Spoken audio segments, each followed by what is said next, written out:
নমস্কার সুপ্রিয় দর্শকবৃন্দ, আজ 31শে মে 2026। চলুন দেখে নেওয়া যাক আজকের আবহাওয়া কেমন থাকছে, কোন জেলায় বৃষ্টির পূর্বাভাস রয়েছে, কোথায় ঝোড়ো হাওয়া, কোথায় কত কিলোমিটার বেগে কালবৈশাখী ঝড় হবে, বিস্তারিত এই ভিডিওতে জানাবো। ভিডিওটি শেষ পর্যন্ত দেখবেন এবং চ্যানেলে নতুন হয়ে থাকলে চ্যানেলটিকে সাবস্ক্রাইব করে রাখবেন। ইতিমধ্যে আপনারা কোন জেলা থেকে দেখছেন সেটা আমাদের ভিডিওর কমেন্ট বক্সে লিখে জানাবেন।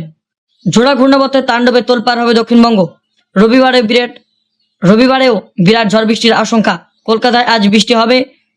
চলুন বিস্তারিত ভিডিওতে জেনে নেওয়া যাক।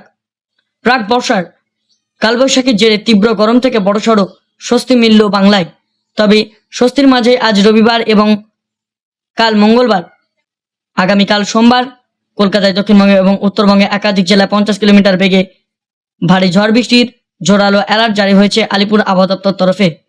জোরালো কালবৈশাখীর দাপটে দীর্ঘদিন অস্থিতিকর গরম থেকে সাময়িক মুক্তি মিলছে দক্ষিণবঙ্গে। গত শুক্রবার ঝোড়ো হাওয়া ও বৃষ্টির জেরে এক ধাক্কায় অনেকটাই নেমেছিল পারদ, যা সাধারণ মানুষের বড়সড় স্বস্তি দিয়েছে। তবে এই স্বস্তির আবহাওয়ায় নতুন দুর্যোগের পূর্বাভাস দিল আলিপুর আবহাওয়া দপ্তর। আজ 31শে মে রবিবার ছুটির দিনেও কলকাতা সহ দক্ষিণবঙ্গে একাধিক জেলায় ভারী থেকে অতি ভারী বৃষ্টির সম্ভাবনা রয়েছে। দক্ষিণবঙ্গের আবহাওয়া আজ কোন কোন জেলায় বৃষ্টির পূর্বাভাস এবং হাই অ্যালার্ট জারি করা হয়েছে চলুন দেখে নেওয়া যাক।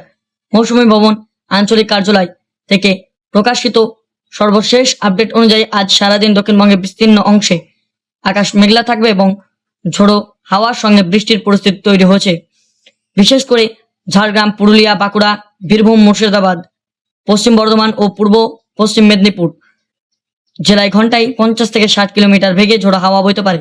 এর পাশাপাশি কলকাতা ও হাওড়ায় জেলাতেই হালকা থেকে মাঝারি বৃষ্টি এবং তীব্র বজ্রগর্ভ মেঘ বৃষ্টির সম্ভাবনা রয়েছে।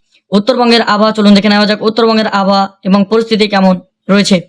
দক্ষিণবঙ্গের পাশাপাশি উত্তরবঙ্গের জেলাগুলিতে বর্ষা এবং বৃষ্টির হাই অ্যালার্ট জারি রয়েছে।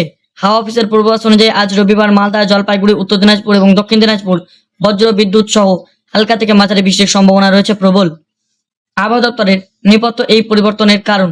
আবহাওয়া দপ্তরের মতে এই মুহূর্তে একটি শক্তিশালী ঘূর্ণাবর্ত এবং নিম্নচাপের অক্ষরেখা পাকিস্তান ঘূর্ণাবর্ত থেকে শুরু করে উত্তর উপকূলীয় অন্ধ্রপ্রদেশ পর্যন্ত বিস্তৃত রয়েছে, যা রাজস্থান, মধ্যপ্রদেশ, ছত্তিশগড় এবং দক্ষিণ উড়িষ্যার ওপর দিয়ে সমুদ্রপৃষ্ঠ প্রায় 0.9 কিলোমিটার উচ্চতায় অবস্থান করছে। এর পাশাপাশি মধ্যপ্রদেশ তার সংলগ্ন এলাকায় ভূপৃষ্ঠ থেকে 1.5 কিলোমিটার উচ্চতায় একটি ঘূর্ণাবর্ত সক্রিয় রয়েছে। এই দুই সিস্টেমের জোর প্রভাবে বঙ্গোপসাগর থেকে প্রচুর পরিমাণে জলীয় বাষ্প প্রবেশ করছে, যার ফলে তৈরি হয়েছে বজ্রগর্ভ মেঘ। আগামীকাল কেমন থাকবে আবহাওয়া চলুন জেনে নেওয়া যাক। সোমবারেও এই দুর্যোগ থেকে রেহাই মিলছে না। সপ্তাহের প্রথম দিনেও বাংলা জুড়ে রয়েছে তুমুল ঝড় বৃষ্টির ভ্রুকুটি। কলকাতা, হাওড়া, উত্তর 24 পরগনা, দক্ষিণ 24 পরগনা সহ পূর্ব পশ্চিম মেদিনীপুর সোমবার ঝড় বৃষ্টির পূর্বাভাস। অন্যদিকে উত্তরবঙ্গে দার্জিলিং, কালিম্পং, জলপাইগুড়ির মতো পাহাড়ি এলাকায় সোমবার ঝেঁপে বৃষ্টির আশঙ্কা প্রকাশ করছে আলিপুর আবহাওয়া দপ্তর। ধন্যবাদ। এই ছিল আজকের আবহাওয়া আপডেট। প্রতিদিনের আবহাওয়ার খবর পেতে আমাদের চ্যানেলটিকে সাবস্ক্রাইব করে রাখুন। ধন্যবাদ।